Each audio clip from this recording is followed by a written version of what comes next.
Hello, my name is Amy Wilson. My pronouns are she and her, and I serve as the Managing Director of Inclusion at the NCAA National Office. On behalf of my teammates in the Office of Inclusion, I welcome you to today's webinar that is part of our office's Summer Inclusion Forum webinar series, Creating Communities of Belonging, Racial Justice Lens. Our focus today is part one of the series titled Understanding the Perspectives of Our Student Athletes on Racial Justice. As we come together for dialogue about racial justice, it is imperative to acknowledge that our country is experiencing a very difficult, painful, and agonizing time. Pervasive racial violence over the past several weeks has resulted in the senseless and tragic deaths of Black Americans. The brutal final 8 minutes and 48 seconds of George Floyd's life are now part of our country's long, sordid history of racial injustices and discrimination perpetrated by white individuals and systematic racism. This is a critical moment in our country's history that calls for deep reflection on responsibility and genuine commitment to transformative change that leads to racial justice. It is also important to acknowledge that we continue to struggle with the terrible effects of the COVID-19 pandemic. Loss of life and sickness, mental health and financial challenges, and unprecedented hardships in most areas of our lives. As members of the higher education community, we face many unknowns about the upcoming academic year. May you and loved ones remain safe and healthy. Considering these challenges and uncertain times, we are grateful to the student athletes who will engage with us today to share their experiences with racial inequities and how they are using their voice and platform to advocate for racial justice. Across the country, student athletes are using their voices to demand that those who teach, coach, and lead them do better and do more to create inclusive cultures where all are respected, treated with dignity, and can reach their full potentials in environments free from discriminatory words, actions, and symbols. I take time to share just one powerful example. Last Thursday, June 18th, 31 current and former student athletes from schools in Mississippi wrote a letter to the college and university presidents and chancellors and student athletes who lead NCAA governance committees. The student athletes requested a change to the NCAA's Confederate flag policy, describing the Confederate battle emblem as, I quote, a signal of perpetuation of inequality and racism against people of color that harkens to the systematic efforts to derail opportunities for Black Americans, from slavery to Jim Crow to segregation to systematic incarceration and police brutality. The next day, on Juneteenth, the NCAA Board of Governors voted to expand the association's Confederate flag policy to prevent any NCAA championship events from being played in states where the symbol has a prominent presence. Student athlete voices are powerful in their athletic departments, on their campuses, and in their communities. Let us listen to them and learn. Let us commit to transformative and meaningful action for racial justice. I welcome my colleague from the Office of Inclusion, Keena Davis, who will introduce our student athlete panel. Good afternoon. I'm Keena Davis, Assistant Coordinator in the Office of Inclusion.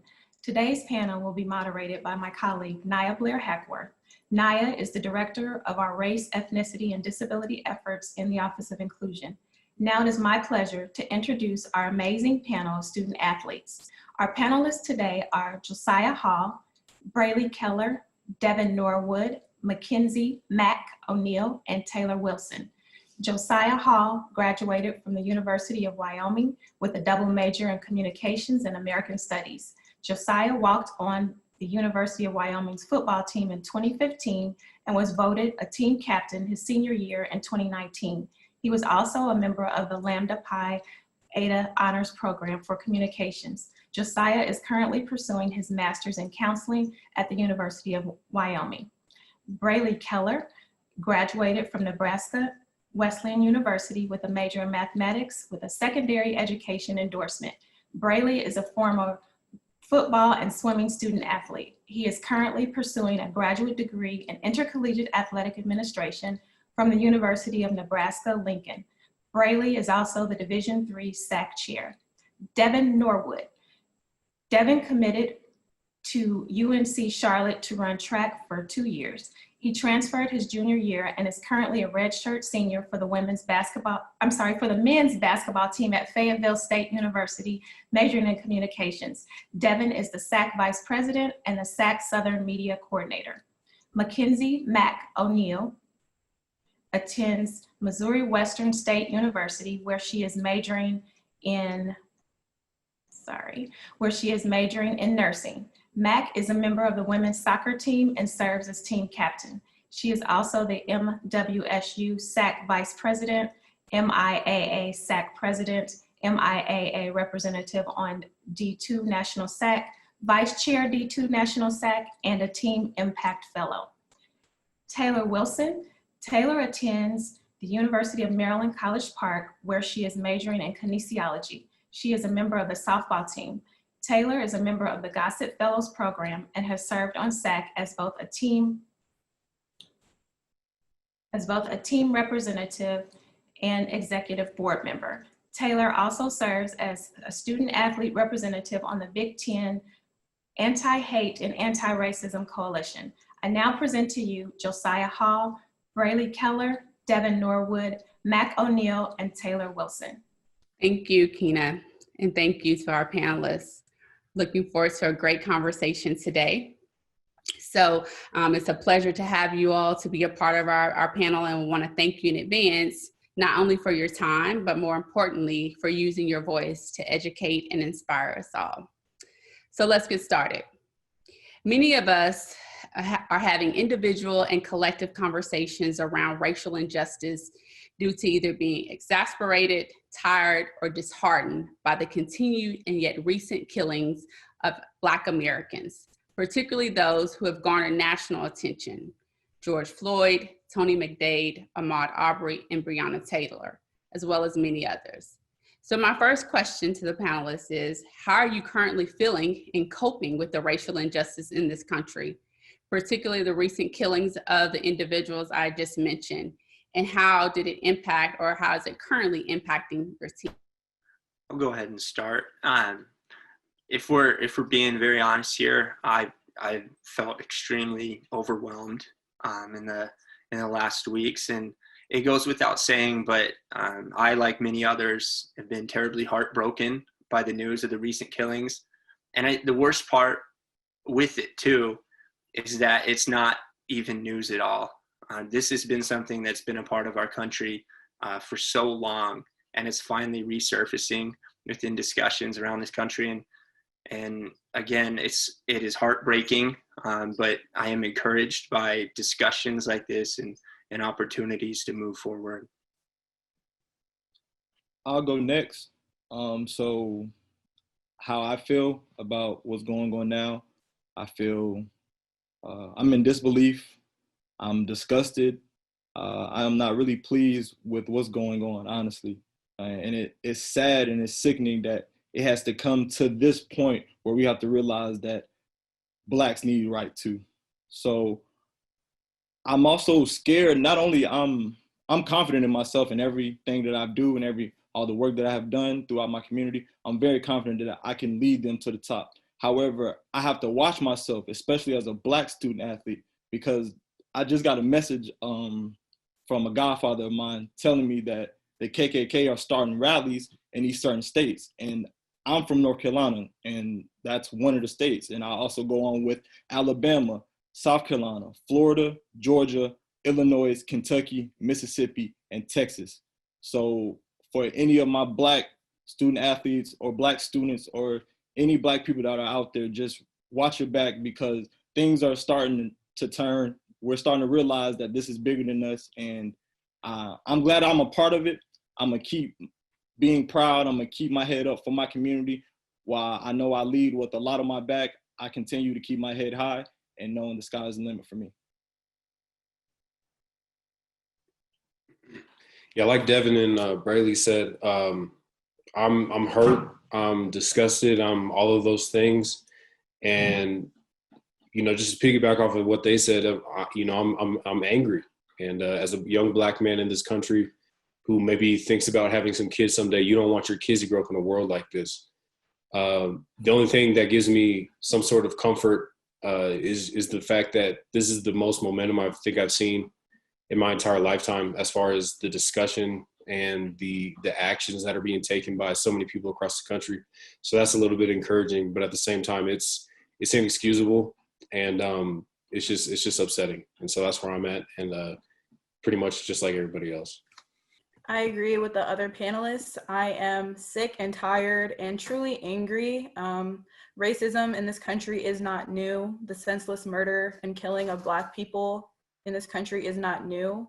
And so I'm personally just trying to figure out what I can do to really make this cycle of injustice end. And so between being angry and mad, I am hopeful that this is becoming such a large conversation and that the needle is starting to move a little bit. I'll echo what all the other panelists were saying, but part of me feels powerless. Another part of me feels a little bit lost and confused, and always wanting to do more, but not quite knowing where to start. And I think my teammates echo some similar emotions there too. It's really hard. It's hard all around, because you feel like you make change and then things happen that you feel like you've taken 10 steps back when you've only taken 2 forward. But I'll echo what Taylor was saying and what Josiah said as well, that, panels like this and these discussions really give me hope and make me excited for this population and all of my peers and my student athletes, and just knowing that there are people who want to make a difference, and if we keep going, we can get there. All right, thank you all for answering them. But let's keep it moving. So you all were selected because you have used your voice in different ways to help not only speak out about racial injustice, but just to being a leader on your campus and in your community. So my next question is, how did you find your voice, and how are you using your voice as a student athlete to advocate for racial justice? So Taylor, we can start with you. Okay, yeah, so I really just found my voice from growing up with very strong-willed parents. They always, raised me to be a strong, confident woman. And I know that long after I'm done playing and representing the University of Maryland as a student athlete, I'm still gonna be a Black woman in this country. And so to me, it's important that while I have this platform and people are listening to what I have to say, I use it to really change people's minds and get people thinking about what's going on in this country and what it's like to be a Black woman in America right now, and really a Black person, period. And so I guess finding my voice came from having the support of my parents, but also the staff at Maryland has been really helpful in encouraging student athletes to use our voices. And in general, just knowing that my identity is beyond my experience as a student athlete. Thank you. Josiah, do you want to start? Yeah, sure. Kind of like what Taylor said, my parents always really encouraged me when I was growing up to be a leader and to not, let things go. If you see something wrong, then to speak up about it and not to just be a bystander. And so that's kind of where I found my voice. My dad is a football coach. He's a high school counselor. He's that loud guy that everybody loves and everybody looks to for encouragement and stuff like that. So I've always kind of tried to be like him, and just, when people need something to be said, I feel like I've always taken it upon my shoulders to say it. And so that's kind of just what I've lived by. And as far as racial injustices go, and how I started speaking up about that, I've taken to social media quite a bit.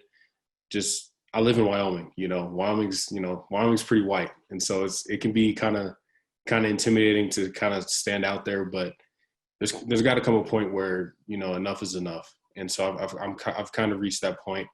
And, it's sad that it's taken all of this to get there, but, we're here now. And so I'm just looking forward to keeping the conversation going. Thank you. Devin, you want to chime in? Have you used social media as a platform to use your voice? Yes, I have used social media for my platform. During George Floyd's memorial service, I stood out with the Hope County Peacekeepers, where we did a balloon release. I don't know if people seen that clip, but that was the Hope County Peacekeepers. That was the organization that I'm a part of. And next thing you know, New York Times picked up our story, and we're there on New York Times on a social media page. I made a YouTube video of the recap. We did a peaceful protest in Rayford, North Carolina, where his sister is from. And it was an amazing walk. We had amazing turnout. Voices was heard. We did 8 minutes and 46 seconds of silence. And I laid on the concrete to feel his pain. And wow, I would say 8 minutes and 46 seconds is a very, very long time. And I found my voice during high school when my old high school teacher came up to me, Miss Mitchell. She told me that I have a strong voice. I never knew what that meant because I'm in high school, I'm only in 10th grade. What does that mean? Once I got to college, I was majoring in communication. I figured out what my voice meant. And now I'm using it and putting it into action. I'm going to these protests, I'm going to these rallies, I'm speaking up on social media because I know certain people can't even speak up on the situation, especially my Army friends and other people that are just not comfortable with it. So I'm just trying to help bring my community back together so we can see one thing, and that's unity. Thank you, Devin. Powerful. Mac or Braley, I know that both of you all as SAC leaders are using your voice in different ways as members of SAC, and I know Devin's a member of SAC as well, but can you share with us how you're using your voice either as a SAC leader or just within your own athletic community? Sure, Naya. For me, really, how I've been finding my voice through all of this, and it sounds strange to say, but I'm finding my voice through the voices of others. I know that I have a large platform, and I'm never going to negate the potential impact I could have across the nation. You know, I have peers and colleagues across the United States in different areas, and just hearing what my teammates, what my friends are going through, and hearing what they're going through, you can't ignore it, you know. And I'm not Black.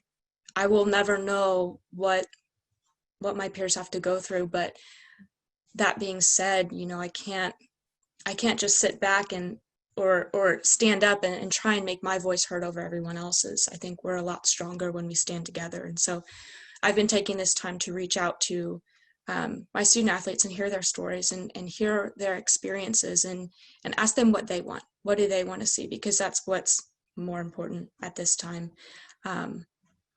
I've helped. Now we are starting, and it's progress. We're going to have a diversity and inclusion subcommittee on my SAC at my campus, and that's something that we've never done before. And so, helping to facilitate that and find leaders to do that, but just really trying to enhance open conversation with everyone that I talk to, and really gather perspective rather than be heard. Yeah, thank you, Mac. Braley, do you want to add anything on to that about how are you using your voice to advocate for racial justice? Yeah, so I'm chair of D3 SAC. The opportunity is obviously there, and it's immediately apparent. And really, if we're confessing here, it took about a good 2 weeks of processing, and I found the questions that I kept asking myself through that was, well, what can I do as a better leader? Or how can I help serve this community? And the consistency through that was I. So it was I.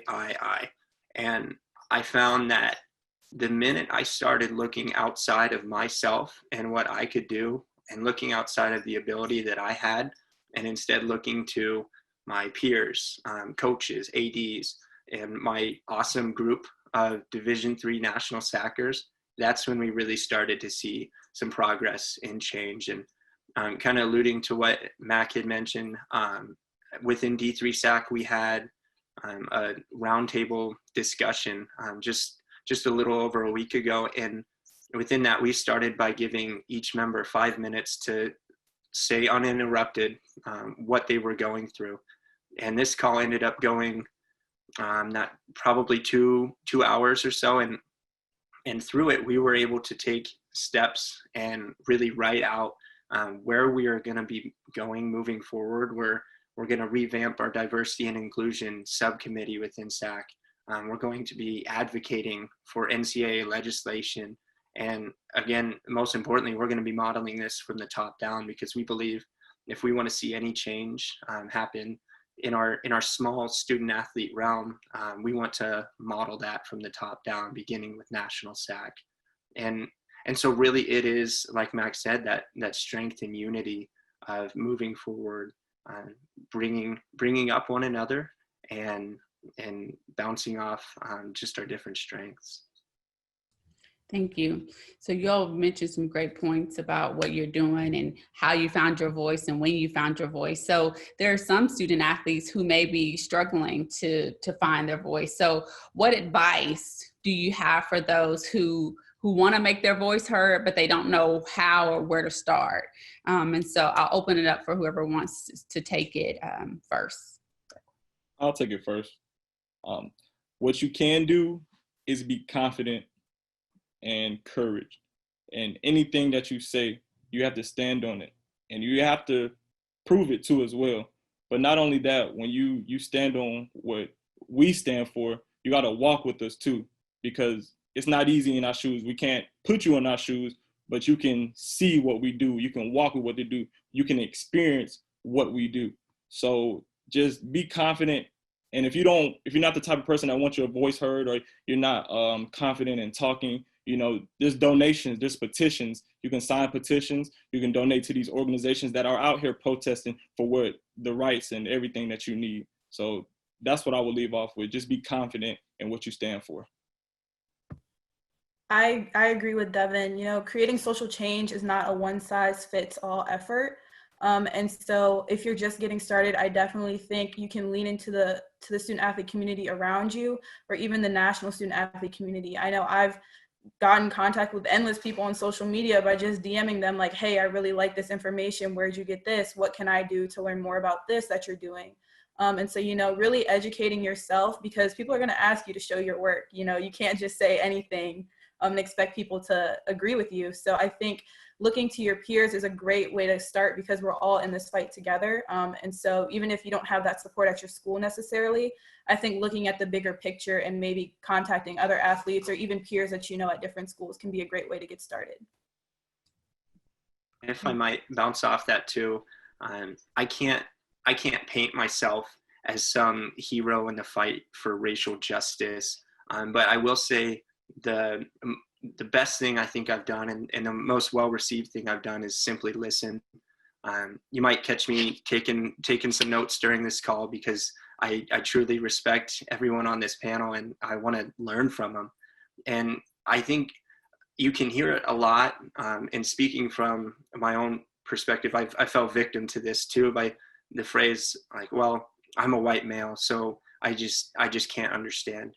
And while it's very true that, yes, I will never experience what day-to-day life is walking around as a Black American, that's no excuse to not try to understand.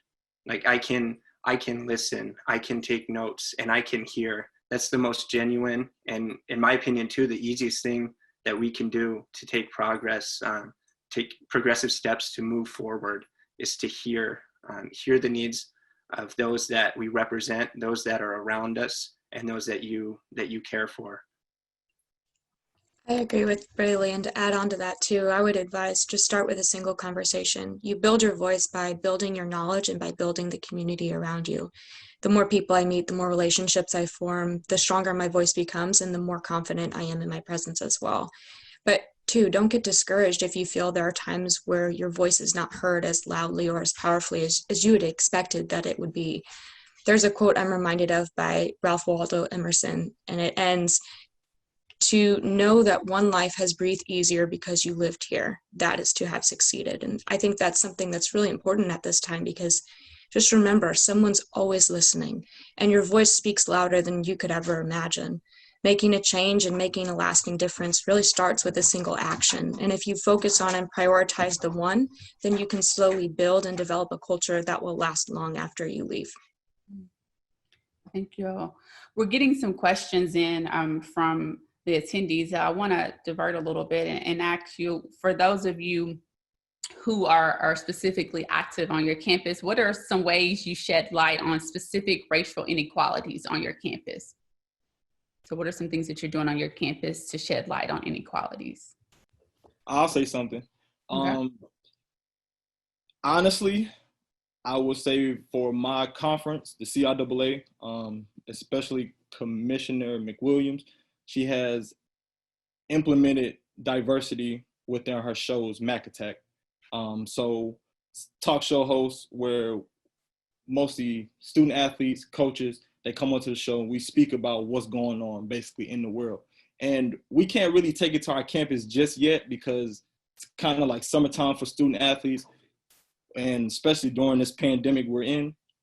However, we're taking it to our phones, we're going to the streets, and we're protesting. We're making sure our voice is heard some way, somehow. Even though this is some off season for some student athletes, we're still finding time to separate being a student athlete and being an activist in our community. So once we get back to campus, things will obviously change. Some student athletes can't even go back to their campuses, so we can't really speak for that. But I know for me and my teammates and my conference, we're standing tall, we're relevant, we're staying on top of everything, and our CIAA commissioner makes sure of that. Similarly, as far as the Big Ten conference goes, Commissioner Warren has started the Anti-Hate and Anti-Racism Coalition, composed of staff, coaches, student athletes of all the Big Ten schools. And so I'm really honored to be a part of that. And as I mentioned earlier, social justice and social change is not a one-lane highway.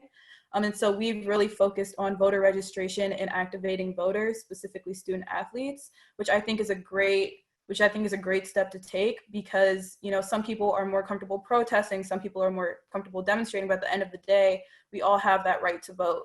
And so really working with other schools in the conference to make sure student athletes are registered and educated on what we're voting for, because it's not just the president, but also helping student athletes, you know, understand how to get an absentee ballot, what vote by mail looks like, and going out into the community, and activating the voters within the community who may have a difficult time accessing polls or even lack the similar knowledge that student athletes are looking for during this time.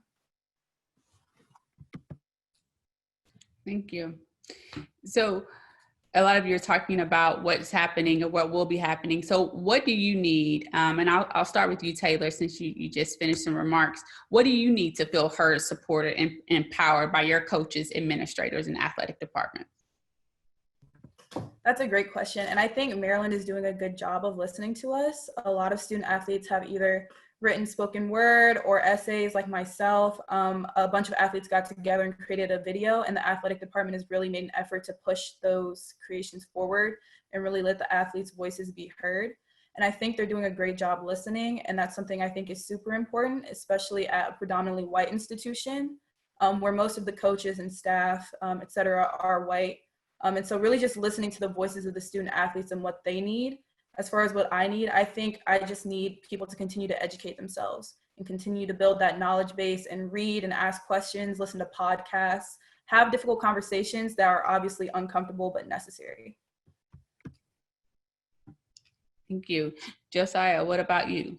What do you need to feel heard, supported, and valued? Yeah, I think the biggest thing is just not tiptoeing around the issue. I mean, it's here. It's staring us right in the face. And I think the worst thing that a coach, an administrator, an AD, anything like that could do is just, you know, try and brush it off to the side. And so I think, yeah, the biggest thing is just if you have Black players that, you know, you're close with is just talk to them. Make sure that they know that you are concerned for them, that you care about them, and that, you know, you're not just an athlete to them.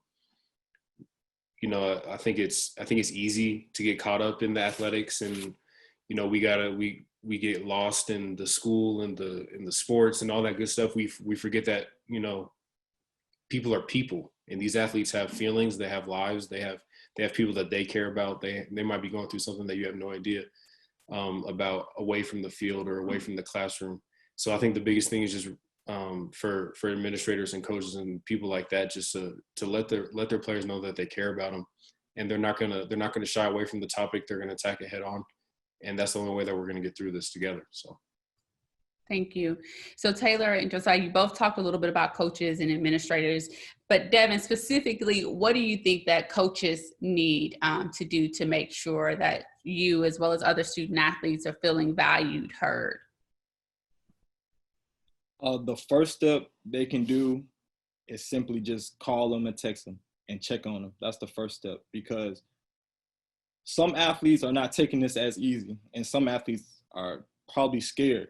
Like, I know for me, my coach texted me, Coach Luke Delasio. He's white, to be honest, and he texts me almost every other week asking how I'm doing.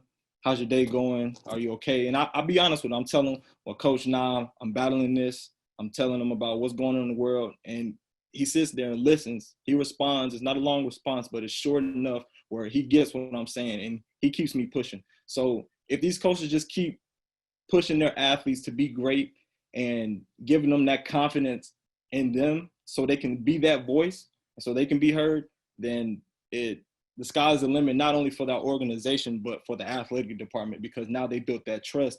And especially during a time like this, it's either you with us or you're not. So I feel like that trust will carry a long way in a relationship for coaches and student athletes. Thank you. Taylor, you want to chime in? Yeah, this is definitely more of a long-term solution, but I definitely think coaches need to make a conscious and intentional effort to recruit Black and Brown student athletes, specifically to sports like softball, where I think 2019, 8% of all Division I softball players were Black. And it may look like going to tournaments and showcases that aren't, the first on your list. And that's not to say you have to sacrifice the integrity of your team or your talent level, but there are a lot of teams and a lot of athletes that have a tremendous amount of talent that are just under recruited because they're not at those big tournaments or those big showcases. And so I think as a coach, one way to continue moving this, making progress in terms of creating diverse and inclusive spaces is to really recruit and focus on diversifying your team, because that's when those conversations happen. And that's when we learn from each other, is in the locker room or when we're traveling, little things that we don't even know are happening. You can't have that if you don't have those people on your team. Thanks. We want to add anything else to that? While we're kind of on the topic of what we'd like to see out of administration and teams, it's been very common lately to see statements get posted, and I think that's awesome. I think it starts the discussion. But where I think the statements can go bad is if it stops simply after that post or that address.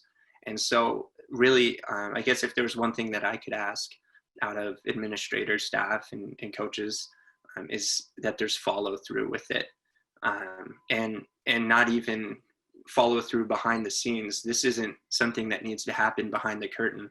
I think student athletes would love to see the transparency through it, being very deliberate in explaining, okay, these are the steps that we're going to take to move forward because this is the statement we made a week ago or whatever it may be. And I do understand it'll take time. This is not, like Taylor said, this is not a short-term fix. This is going to take time, but being very intentional with the transparency and level of understanding that you're showing those who you're taking care of, you're showing them what you're doing to move forward.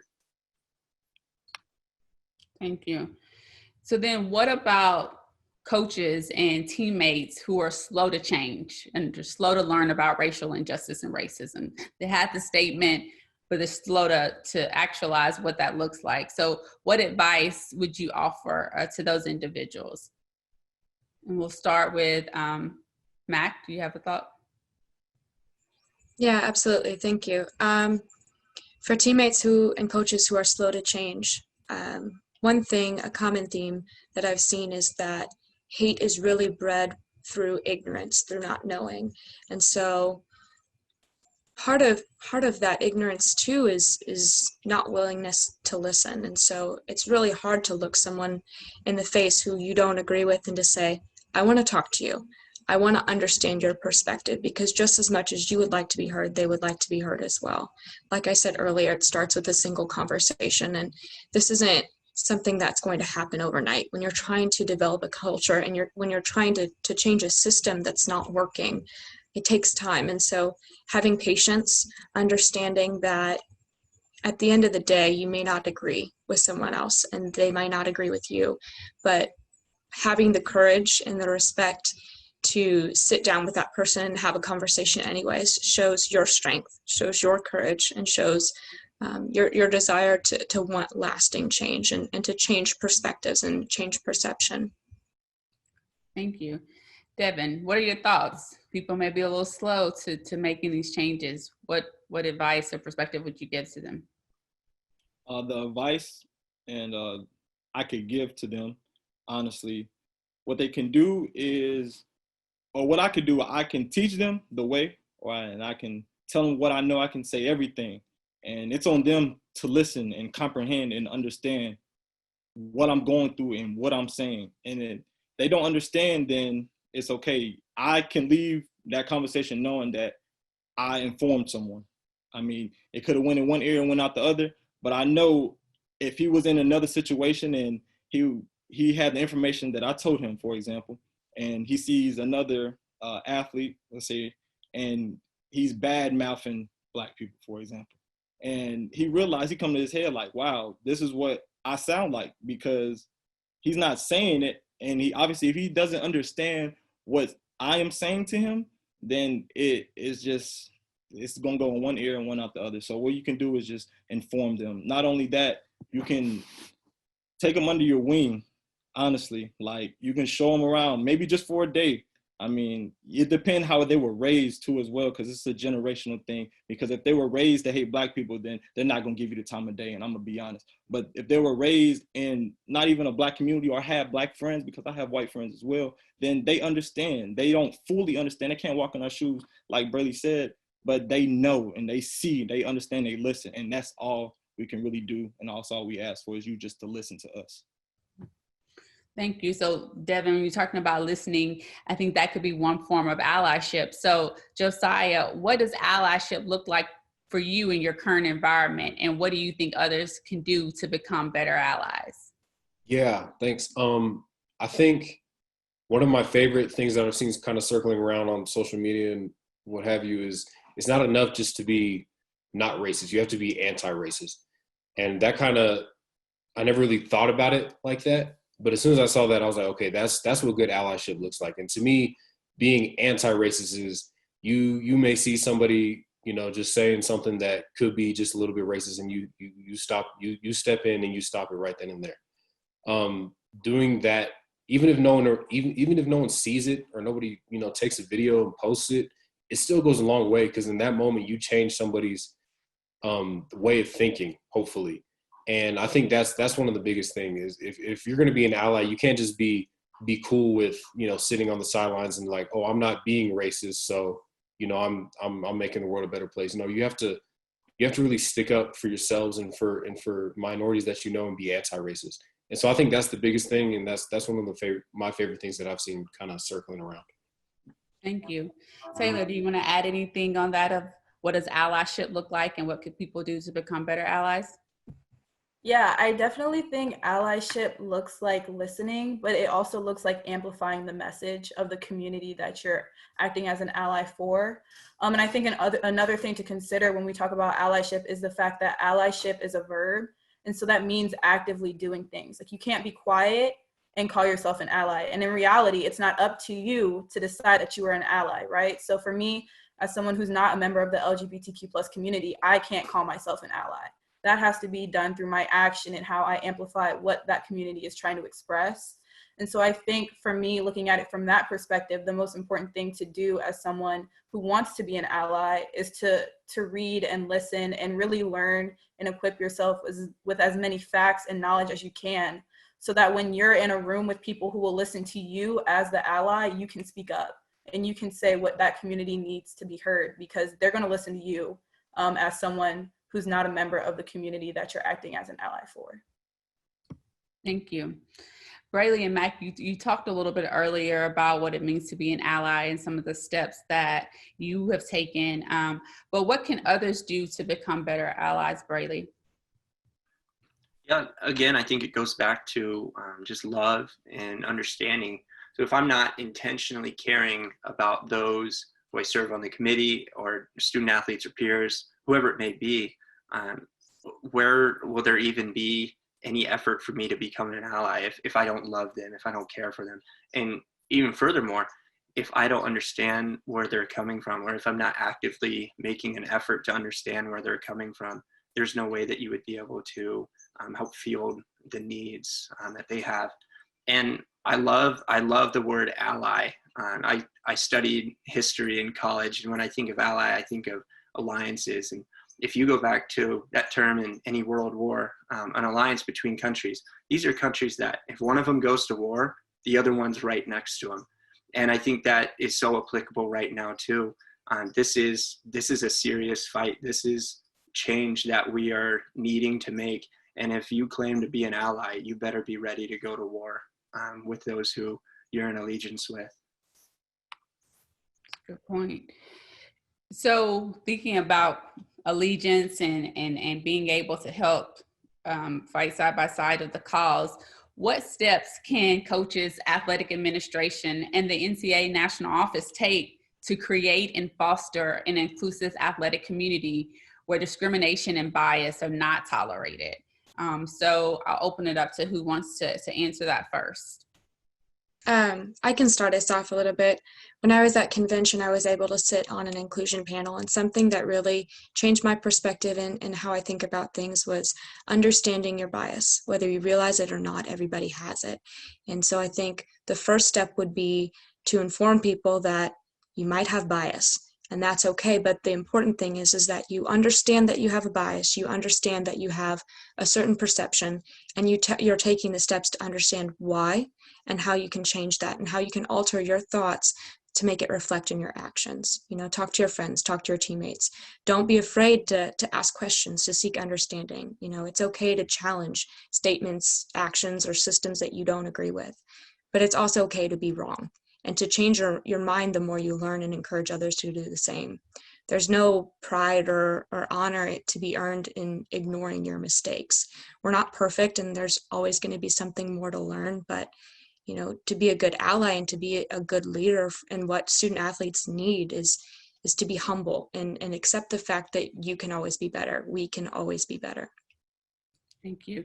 We'll go Devin, then Braley. So the main thing, especially for us as a athletic committee and community, we have to make sure, we have to check up on our Black athletes, and we have to monitor obviously what's going on in the world, but also monitor what they're going through as well. Like, this task and these past 3 to 4 months have definitely not been easy. I know, especially amongst my teammates, we had our CIAA championship. We made it all the way to the championship. We lost to Winston-Salem State by 3 points, 2 points. Heartbreaking feeling, you know. We come back to school the next week. We have 1 week of full class. The next thing you know, we're out on break. Not even a break. There's a pandemic, and we have to get sent home. So everybody had to leave campus at a certain time with this heartbreak feeling on their heart. So now we're rolling into May and June, where police are basically brutalizing these Black young men and women with a badge, and they're not seeing no repercussions. Yeah, we see the George Floyd case, and it's taking slow steps there. I think the murderers got charged with second-degree murder now. Not even to mention, one was out and getting groceries. It's crazy. They're out in these streets and they're shopping, and they watched a man die for 8 minutes and 40 seconds. Not even mentioning justice for Breonna Taylor. She still hasn't seen justice yet. All the officers that were supposed to be convicted or whatever the case may be, they're not arrested. They're still walking these streets. They're still clocking in their job. I heard in Atlanta that majority of their officers have called out of work. They call it blue days because they feel like they're at risk, not only because not even Black people are killing them, they're killing us, and they don't want to be a part of that killing us category. So now you have these Black officers and white officers staying home because they're scared for their lives. So we just really have to take a step back and reflect. And like I said, we have to put ourselves in each other's shoes, not just one person's shoes, each other's shoes. And we all have to walk that mile together so we can see what we all want to see, and that's justice and freedom. Good point. Justice and freedom. Braley, what you got to add to that? I'm not sure how to follow up both Mac and Devin there. Those were awesome answers. But I guess during this time, I think I might sound like a broken record when I say listening is so key, but taking that outward first step to ask student athletes, like Devin had mentioned with his coach, I think for administrators, coaches, staff members, whoever it may be, just in the environment we're in, there's a very heightened fear of saying the wrong thing. And that's fair. I mean, whatever is said at this time, something will be criticized from no matter who it is. But I don't believe that's a valid enough reason not to reach out, not to say something. And by reaching out in a posture of openness and genuine desire to listen, in my opinion, a coach or administrator or staff member in that position will be well received. And again, I think that's how progress will be taken to move forward on a smaller scale with individual relationships. Thank you. Taylor, do you have anything you want to add to that?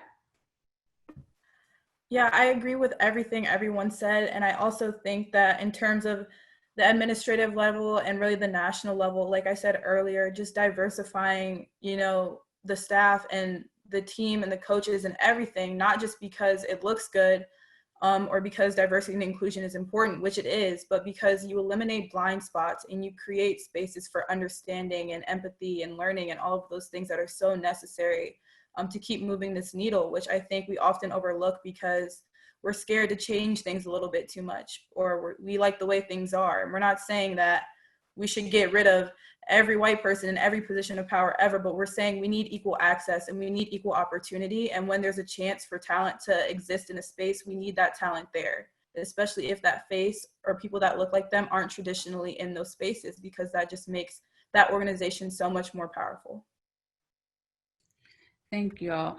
So our last 10 minutes, we're going to talk a little bit, looking at some of the questions that continue to come in from our attendees. And one really gets at this notion of, Devin, when you mentioned freedom and justice, and Braley, the individual steps that people can take. So we know that student activism is an important part of various social movements. So how can staff and coaches be activists in the all Black Lives Matter movement? And when I say all Black Lives Matter movement, that is inclusive of our Black, trans, gender individuals. So what can our coaches and administrators do to be a part of that movement? So Josiah, I'll start with you.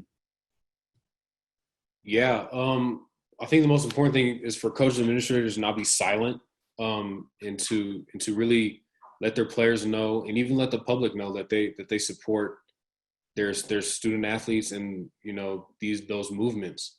I've seen a lot of negative posts about the NFL because there's been hardly anybody in leadership positions in the NFL right now that has said anything as far as Black Lives Matter and all Black Lives Matter and stuff like that.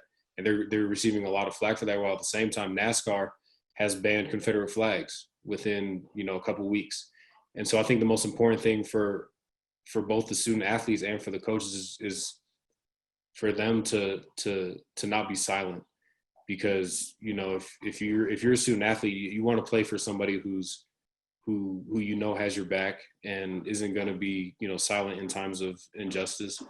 And so I think that's huge. Thank you. Devin, do you want to chime in? Yes. What coaches and staff and administrators, what they can do is, like I said, number one thing is check on your student athlete, make sure they're okay mentally, physically, and emotionally. You never know what they're going through. The second step is you can support pages. There's a list of pages. I know Facebook, Twitter, Instagram, any of your day-to-day apps, there's always a movement somewhere going on. All you have to do is support them. Just one like, one retweet, that's enough you can do. Or you can take this next step and find a thread where they're doing petitions.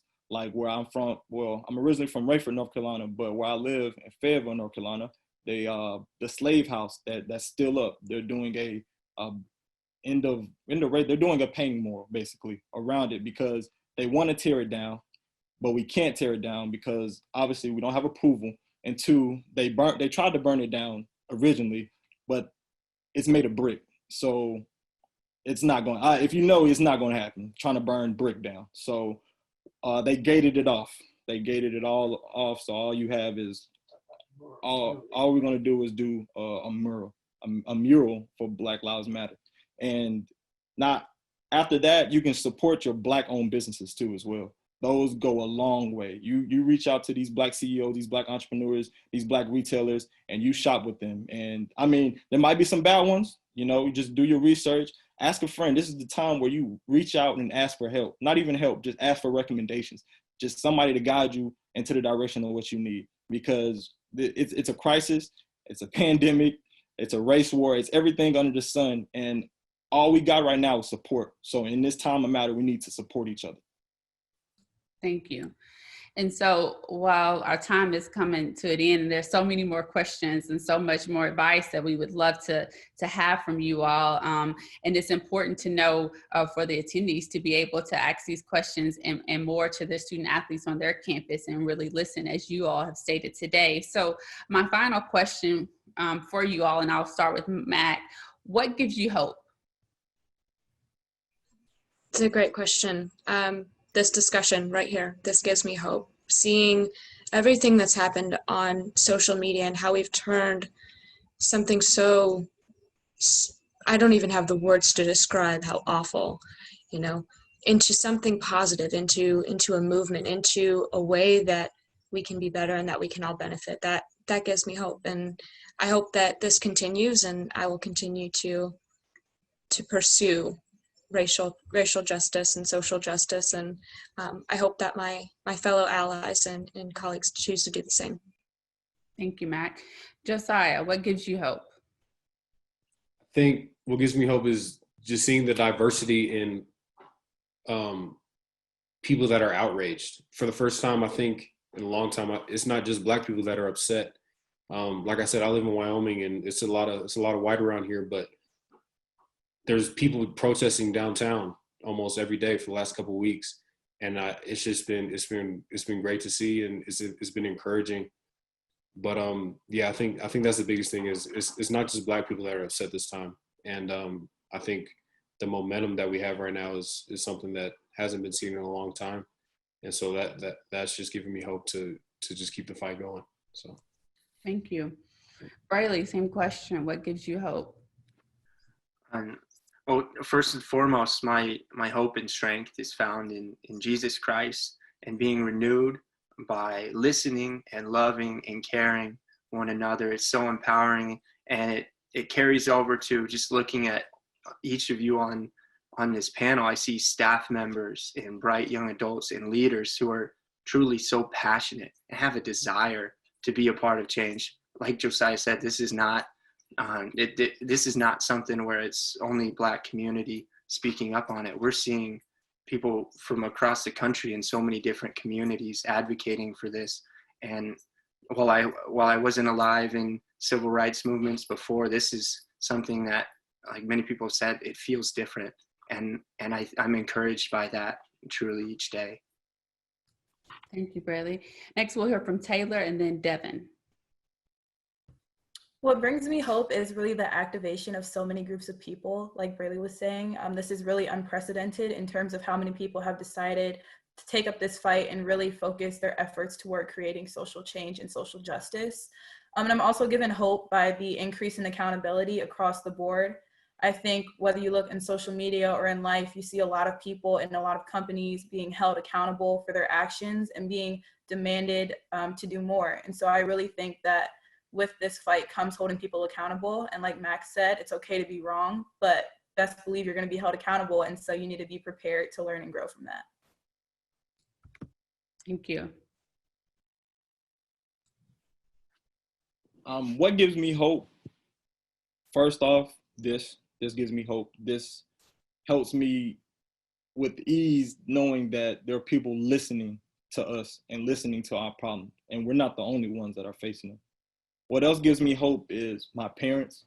They support me every day in anything that I've done. Their support obviously goes a long way because I'm just really only getting started in my work. And what also gives me hope is my community. Like I said, I'm from Rayford, North Carolina. There's only one high school, predominantly Black, Indian, and then you have your mix of white, honestly. And it was a tough environment. You know, the system wasn't even really built for you. But I beat the system, obviously, with athletics. And now I have a chance to give back. And I have numerous DMs, messages from my community, colleagues, teammates, telling me that they're proud of me. Like, I'm proud of you. I'm glad you're doing what you're doing. Like, you're doing so great. And just hearing those messages and hearing those compliments come in just fills my heart up and makes me want to go even harder. So that's what gives me hope. Thank you. Thank you to all of you. Your wonderful comments that have inspired us, that have challenged us, and hopefully we all as an athletic community can rise to the occasion. You all represent some of the best and brightest scholars and athletes who undoubtedly will help change not only our athletic community, but the world by continuing to use your voice to advocate for change, but also your actions, which will guide us to do better and to be better. For it has always been students who have helped lead the way to our society being more inclusive and racially just. Whether it was the Little Rock Nine who integrated Central High School in Arkansas, or the Student Nonviolent Coordinating Committee, known as SNCC, who coordinated youth-led nonviolent direct action campaigns against segregation and other forms of racism. Students on our campus, while playing their sports, have used and continue to use their platform to call for change. However, it's not only up to students to do the work, to change systems, to change mindsets. It is up to each of us, regardless of our titles, to do the work, to move the needle. And we hope you will continue the conversation. Thank you for joining us.